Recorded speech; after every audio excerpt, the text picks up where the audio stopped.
अस्सलाम वालेकुम गाइस, उम्मीद है आप सब खैरियत से होंगे। मेरा नाम है मोइस फारूक और जैसा कि मैंने अपनी पिछली वीडियो में आपको बताया था कि मैं अब आने वाली वीडियो में JSW 50 टन E2 सीरीज़ इसके वर्किंग के बारे में, इसकी सेटिंग के बारे में, इसके बोर्ड के बारे में, इसकी जो हीट सेटिंग करने के जो बटन हैं उसके बारे में आपको बताऊंगा। तो आज की वीडियो हमारी इसी बारे में है। वीडियो स्टार्ट करने से पहले मैं आपको इस मशीन की ये जो JSW 50 टन है इसकी जो मेन चीज़ें हैं वो दो तीन चीज़ें हैं जो अगर आप मार्केट में विजिट करने जाते हैं, अगर आप मार्केट में मशीन खरीदने जाते हैं तो आपको किन चीज़ों का ख्याल रखना है। सबसे पहले आपने मशीन की मोटर देखनी है। जो JSW 50 टन की मशीन है उसमें आपको जो मोटर होगी वो 10 या 11 की लगी होगी और JSW के अलावा कोई भी कंपनी की मोटर हो उसमें आपको 10 या 11 मोटर ही अवेलेबल मिलेगी। उसके बाद इस मशीन का आता है शॉर्ट वेट। इस मशीन का शॉर्ट वेट है 50 से 60 के दरमियान।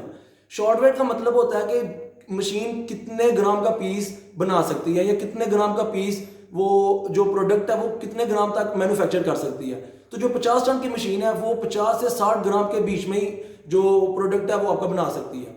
अगर आप इस पर ज़्यादा जोर डालेंगे या अगर कोई 80 ग्राम का पीस को 90 ग्राम का पीस या 100 ग्राम का पीस आप इस पर बनाना चाहें तो वो फिर मशीन पे काफ़ी ज़्यादा जोर होगा जिसकी वजह से फिर इसमें खराबी भी आ सकती है। लेकिन अगर आप चाहते हैं कि आपकी मशीन आराम से इजीली और स्मूथली वर्क करे तो उसके लिए आपको जो इसका शॉर्ट वेट है उसके हिसाब से ही आपको इसकी प्रोडक्ट वगैरह चूज करनी पड़ेगी। उसके बाद एक चीज़ है ये बेड जो आपने मशीन का देखा था जिसमें ये मोल्ड सेट होता है। जो ये बेड होता है ये मशीन का तकरीबन जो 50 टन मशीन है ये बेशक JSW हो या कोई भी और कंपनी हो उसका आपको 18 से 18.5 के दरमियान ही आपको ये अवेलेबल मार्केट में मिलेगा। तो ये 3-4 चीज़ें थी जो अगर आप मार्केट में जाते हैं तो आपको पता होनी चाहिए। तो चलिए अब हम वीडियो शुरू करते हैं। इसकी वर्किंग के बारे में आपको बताता हूँ, इसके बटन्स के बारे में बताता हूँ और किस तरह हमने इसकी हीट वगैरह सेटिंग करनी है वो भी आपको बताता हूँ। तो सबसे पहले जहाँ से मशीन ऑन होनी है वो बटन की तरफ आपको लेके जाता हूँ और वहाँ ही आपको हीट वगैरह का पैनल भी मिलेगा। जैसा कि आप ये देख रहे हैं ये बटन, ये पावर का बटन है, ये आपको ऊपर नज़र भी आ रहा है पावर का और साथ ये पावर सोर्स भी लिखा है। तो सबसे पहले हमने ये पावर का बटन ऑन करना है और ये नीचे आप देख रहे हैं कि ये पैनल इसका ऑन हो गया है। ये हीट वगैरह जो इसकी सामने आ गई हैं ये आप देख रहे हैं। जो ये नीचे हीट है 185, 275, 270, 270 ये हमने प्रोडक्ट के हिसाब से इसको हीट दी हुई है क्योंकि ये प्रोडक्ट छोटा सा निकल रहा है। तो इसीलिए क्योंकि आपको मैंने पहले ही बताया कि ये मशीन बस छोटा प्रोडक्ट ही बना सकती है तो इसीलिए उसको हीट भी हमने उतनी देनी है। अगर इसका प्रोडक्ट बड़ा होगा जिस तरह कोई जग होता है या कोई बड़ी टप होता है, कोई बड़ा बास्केट होती है, कोई टोकरी होती है तो उसको फिर हमने 300, 400, 500 हीट तक भी होती है लेकिन वो हम आपको अपनी आने वाली वीडियोज़ में दिखाएंगे। ये आप ऊपर देख रहे हैं जो रेड कलर की है ये वो हीट है जो मशीन की इस टाइम है। ये मशीन अभी तकरीबन इसको आधा घंटा लगेगा या घंटा लगेगा ये अपनी हीट तक पहुंचने के लिए जो हमने इसे दी हुई है। तो ये अभी 38 है, ये आप देख रहे हैं ये 40 है, 42 है, ये 39 थी और देखें 40 हो गई है। ये हर तकरीबन 2-3 सेकंड में एक पॉइंट हीट ज़्यादा होती रहती है। तो इसको हम अभी बाद में देखते हैं। अब हम आते हैं अपने इस LED की तरफ जो मैंने आपको दिखाई थी। ये आप देख रहे हैं ये मोल्ड ओपन का ऑप्शन है, ये इंजेक्शन का ऑप्शन है, screw, ejector, timer, counter, nozzle, ये चीज़ें हैं। अगर हम मोल्ड ओपन का देखते हैं तो ये आ गया स्पीड, ये प्रेशर आ गया, ये लिमिट आ गई। यहाँ से हम जो अंदर हमने मोल्ड लगाया हुआ है जो मैंने आपको दिखाया था उसको हमने कितनी तेज़ी से खोलना है, कितनी तेज़ी से बंद करना है, यहाँ से उसकी सेटिंग होगी। अगर हमने उसको ज़्यादा खोलना है तो ये लिमिट है। अगर हमने उसको ज़्यादा खोलना है, अगर जो मोल्ड है वो हमारा बड़ा है तो उससे फिर अंदर अगर आपने प्रोडक्ट को हाथ से पकड़ना हो तो वो फिर थोड़ा सा डिफिकल्ट हो जाता है। तो हम फिर यहाँ से उसकी लिमिट को ज़्यादा और कम भी कर सकते हैं। ये आप देख रहे हैं ये हमने स्पीड दी हुई है इंजेक्शन की। ये जो मशीन की अपनी स्पीड होती है ये है कि हमने कितनी इसको स्पीड पे चलाना है। वैसे मैं आपको यही सजेस्ट करूँगा कि आप अपनी मशीन की स्पीड्स वगैरह स्लो ही रखें क्योंकि अगर हमने मशीन की स्पीड को काफ़ी ज़्यादा कर दिया जो मशीन के कंट्रोल में भी ना रहे तो फिर जो इसके रॉड्स वगैरह हैं उसको नुकसान पहुंचने का भी खतरा होता है। ये आप देख रहे हैं ये चार्जिंग लिमिट और ये जो सक बैक लिमिट है ये काफ़ी ज़्यादा मेन चीज़ें हैं इस मशीन की। चार्जिंग लिमिट का मतलब होता है कि जो हम प्रोडक्ट बना रहे हैं ये उसको हमने इस हिसाब से जो हमने उसका माल वगैरह वो दिया होता है। अगर ये प्रोडक्ट बड़ा होगा तो हम इसको तकरीबन 200 देंगे या 250 देंगे, 300 तक देंगे, लेकिन ये प्रोडक्ट काफ़ी छोटा सा तो इसीलिए हमने इसको 110 दिया हुआ है। और आपने एक चीज़ का ख्याल रखना है, ये सक बैग काफ़ी लोगों को नहीं पता होता, हमने जितनी भी इसकी चार्जिंग लिमिट देनी है उससे 10 या 20 पॉइंट हमने ज़्यादा इसको रखना है। ये काफ़ी लोग इसको कम कर देते हैं, फिर उनके वो जो प्रोडक्ट उनका बनता है कोई लूज थोड़ा सा बनता है, कोई ख़राब बनता है, तो इसीलिए इसको जो भी हमने चार्जिंग लिमिट देनी है उससे 10 या 20 पॉइंट हमने इसको ऊपर ही देना है। इसके बाद आप देख रहे हैं इसका टाइमर, ये इंजेक्शन टाइमिंग हमने दी है। ये जब हमारा प्रोडक्ट बनता है तो जब मोल्ड पीछे जाता है तो हमने ये 18 इसको सेकंड इसको टाइमिंग दी हुई है कि कितनी देर इसने रुकना है और फिर इसने मोल्ड ने दोबारा से बंद होना है। ये कूलिंग टाइम है।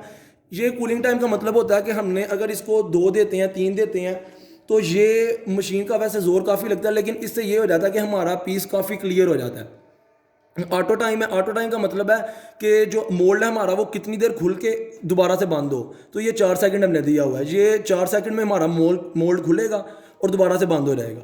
इसके बाद ये आप काउंटर देख रहे हैं, ये अभी 3 आया है इस पर। ये होता है हमारे पर स्ट्रोक के हिसाब से कि अगर हमारा एक पीस जब मोल्ड से नीचे गिरेगा तो यहाँ पे 1 आ जाएगा, जब दूसरा पीस गिरेगा तो 2 आ जाएगा, इसी तरह फिर 3, 4, 5 और जितनी हमारी दिन में मशीन ने वर्किंग की होती है उस हिसाब से फिर यहाँ पे रीडिंग आ जाती है। ये आप नोज़ल की स्पीड देख रहे हैं, जिस तरह मैंने आपको ये गन बताई थी, ये आप नोज़ल देख रहे हैं। ये मैंने आपको गन का बताया था, ये शुरू में ये नोज़ल है और ये ही इसका हीटर है, तो यहाँ से हम इसकी भी स्पीड कम और ज़्यादा कर सकते हैं। ये इसका प्रेशर है। ये आप एयर देख रहे हैं, ये एयर टाइम है और ये एयर टाइम भी है। तो इसको वैसे अभी तो हम अपने प्रोडक्ट में यूज़ नहीं कर रहे, लेकिन कुछ प्रोडक्ट इस तरह की होती है जिनको एयर टाइम काफ़ी ज़्यादा चाहिए होता है, तो फिर हम उसके साथ साथ इसकी एडजस्टमेंट करते हैं। अब मैं आपको दिखाता हूँ इसके मोल्ड के बारे में। जो ये इसके बटन्स मैंने आपको कहा था, इसकी वर्किंग का मैंने आपको बताना था। जो ये सबसे पहला बटन है, वैसे तो अगर आप गौर से देखेंगे तो इन्होंने साथ ये छोटी छोटी डायग्राम्स बनाई हैं जिनमें से आपको नज़र आ जाएगा कि ये किन किन चीज़ों के लिए है, लेकिन फिर भी मैं आपको इसकी डिटेल से बताता हूँ कि ये बटन किन चीज़ों के लिए इस्तेमाल होते हैं। जो ये वाला पहला बटन है, ये हमारे मोल्ड को ओपन करने के लिए और क्लोज़ करने के लिए इस्तेमाल होता है। जिस तरह कि आप देखेंगे मोल्ड को, जिस तरह आप ये देख रहे हैं, ये मैं बटन को इस साइड पे कर रहा हूँ तो मोल्ड क्लोज हो रहा है, और इस तरह कर रहा हूँ तो ये ओपन हो रहा है मोल्ड।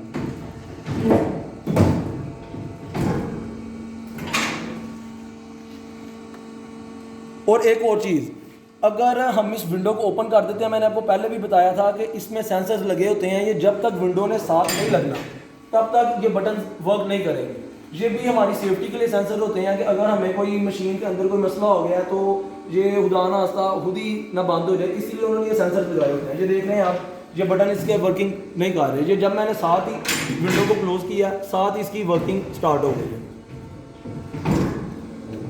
ये आप दूसरा बटन देख रहे हैं, इसके साथ आप ये गौर से देखें तो आपको ये जो इसकी नोज़ल है, जो इसकी गन है, उसकी डायग्राम बनी नज़र आएगी।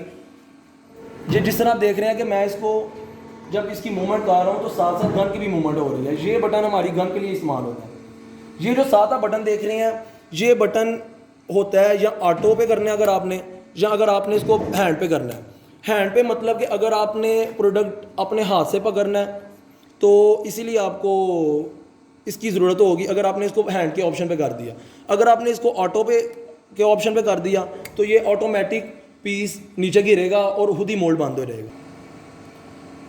तो जिस तरह आप ये बटन देख रहे हैं, ये बटन के साथ आप डायग्राम देख सकते हैं। यहाँ पे भी नोज़ल की डायग्राम ही आपको नज़र आएगी, लेकिन ये बटन जो इस गन की चार्जिंग के लिए होता है, इसीलिए यूज़ होता है कि जब हम इसमें दाना डालते हैं तो उस दाने को जब ये गन में आता है दाना, तो उसको हम प्रोडक्ट अपना बनाने से पहले थोड़ी सी चार्जिंग करवाते हैं कि इसमें से एक दफ़ा दाना आराम से गुजर जाए। तो हमें पता चल जाता है कि इसको दाने को गुजरने में कोई मुश्किल पेश नहीं आ रही, तो सबसे पहले हम इसकी चार्जिंग करवाते हैं। जी अभी आप देख सकते हैं कि मशीन की आवाज़ आपको आ रही है, लेकिन इसीलिए आपको ये कुछ नज़र नहीं आ रहा कि अभी इसे बिल्कुल खाली है। अगर इसमें दाना होता तो आपको ये नज़र आना था क्लियरली कि किस तरह इससे जो दाना वो पिघल के बाहर आ रहा है। तो ये जो बटन है, ये बटन अभी तो आपको नहीं पता चलेगा, लेकिन ये बटन लैकिंग का होता है। लैकिंग का मतलब होता है कि जब हम अपने मोल्ड को रखते हैं, अब हर मोल्ड एक जितना नहीं होता, कोई मोल्ड बड़ा होता है, कोई मोल्ड छोटा भी होता है, तो इसको फिर हम जो हमारा बेड होता है उसके हिसाब से हम इसकी सेटिंग करते हैं, लैकिंग ज़्यादा करके या कम करके। तो ये मैं इंशाल्लाह अपनी आने वाली वीडियो में आपको बताऊंगा। और जिस तरह मैंने आपको अपनी पिछली वीडियो में बताया था, ये बटन इमरजेंसी बटन होता है, जो जिस तरह आप देखेंगे मैं इसको दबाऊंगा और ये सारा सेटअप बंद हो जाएगा। ये देखें आप, ये सारा सेटअप बंद हो गया। अगर इसको आपने दोबारा ऑन करना है तो आपने इस बटन को दोबारा अपनी तरफ करना है, ये दोबारा से सेटअप सारा स्टार्ट हो जाएगा। तो ये अब सारा सेटअप हमारा बंद हो गया है।